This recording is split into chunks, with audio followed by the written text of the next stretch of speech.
Chess a game of royalty से a game of intelligence का सफ़र आज मैं तुम्हें समझाऊंगा।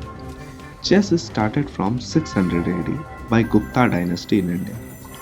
पुराने ज़माने में ये राजा महाराजाओं के द्वारा खेला जाता था मनोरंजन के लिए, और जिसमें वो मैनिफेस्ट करते थे कि उन्होंने अपने अपोनेंट को हरा दिया। पर धीरे धीरे समय बदला और ये रॉयल गेम बन गया अ गेम ऑफ मेजरिंग इंटेलिजेंस।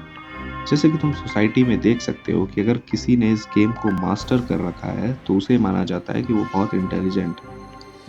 और इस गेम के सिंपल रूल्स है, तुम्हारे पास पावर है और तुम्हारे अपोनेंट के पास भी उतना ही पावर है। यानी ये पहली चीज सिखाता है वो है बैलेंस। तुम्हारे और तुम्हारे अपोनेंट के पास इक्वल पावर है। दूसरा, तुम्हारे पास डिफरेंट डिफरेंट मोहरे होंगे और डिफरेंट पावर के साथ आते हैं, जैसे कि नाइट्स, टाइगर चलता है, क्वीन, बिशप्स और रॉक का कॉम्बिनेशन है। और ये हमें सिखाता है डिफरेंट एबिलिटीज, कि एक इंसान के पास अलग अलग एबिलिटीज हो सकता है, अलग अलग स्किल हो सकता है। और चेस गेम ऐसा है कि ये स्किल को तुम कैसे यूज करते हो, डिफरेंट एबिलिटीज का कब और कैसे यूज करना है, यही चेस सिखाता है, बस और कुछ नहीं। और ये डिफरेंट एबिलिटीज का तुम अपने लाइफ में कैसे यूज कर सकते हो फॉर बिकमिंग सक्सेसफुल, और चेस में बोले तो जीतने के लिए। और अगर ये गेम ऑफ इंटेलिजेंस नहीं होता, समझो, तो तुम्हारे और तुम्हारे अपोनेंट के पास भी सेम पावर है, तो कोई एक ही क्यों जीतता है, दोनों क्यों नहीं जीत जाते। पर पता है, इसमें भी एक ट्विस्ट है। जैसे practice makes a man perfect, वैसे चेस को भी मास्टर किया जा सकता है।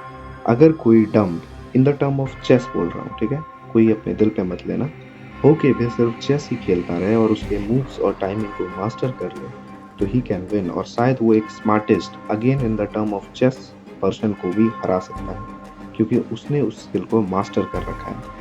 ये चीज़ें हमें सिखाती है कंसिस्टेंसी और प्रैक्टिस कैन डिफीट इंटेलिजेंस। और वैसे यहाँ पे मैं करेक्ट करना चाहूँगा, we can master any skill.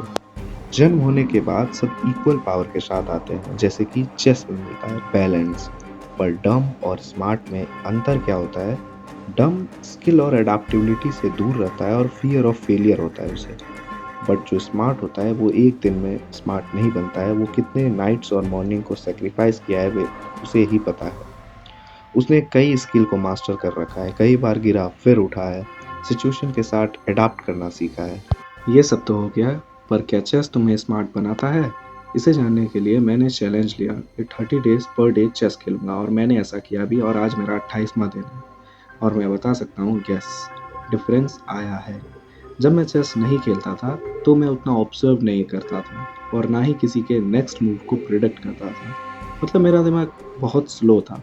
पर जब से मैं चेस खेलना चालू किया हूँ, तब से मैं फील कर पा रहा हूँ कि मैं ऑब्जर्व भी करता हूँ और दूसरों के नेक्स्ट मूव को प्रिडिक्ट भी कर रहा हूँ। मायने नहीं रखता कि मैं सही होता हूँ या गलत, पर हाँ, मैं मूव्स प्रिडिक्ट करता हूँ। और मैनिपुलेशन, अगर तुम बोर्ड पे रियल अपोनेंट के साथ चेस खेलते हो तो तुम्हारा बॉडी लैंग्वेज बहुत इंपॉर्टेंट रखता है। अगर गलत चाल चलने के बाद भी तुमने अपने बॉडी लैंग्वेज को कॉन्फिडेंट दिखा रहे हो, तो ओपोनेंट को लगता है ये बहुत ही खतरनाक चाल है। हाँ, इससे पता चलता है कि चेस तुम्हारे आईक्यू को बढ़ाता है। और सिर्फ चेस ही नहीं, बल्कि ऐसे चीज़ जो तुम्हारे ब्रेन को टफ सिचुएशन में डाले, वो तुम्हारे आईक्यू को इंक्रीज करता है। और अब तो मैंने इतना चेस खेल लिया है कि जितना पावरफुल अपोनेंट आता है उतना ज़्यादा मुझे मज़ा आता है उसे हराने में नहीं, क्योंकि मैं भी बहुत बार हार जाता हूँ, बल्कि अपने मूव्स को चलने में। मैं अपने मूव्स को कमांड देता हूँ और अपने मूव्स, अपने फ्लॉज को चेक करता हूँ कि क्या मैंने यहाँ पे कुछ गलती कर दी, और इसी में मज़े मज़े में मैं अपनी आईक्यू को इंक्रीज़ कर रहा हूँ। और हाँ, एक मैच खुद को राजा की जगह पर रख के देखूँ, that's the real feel of chess.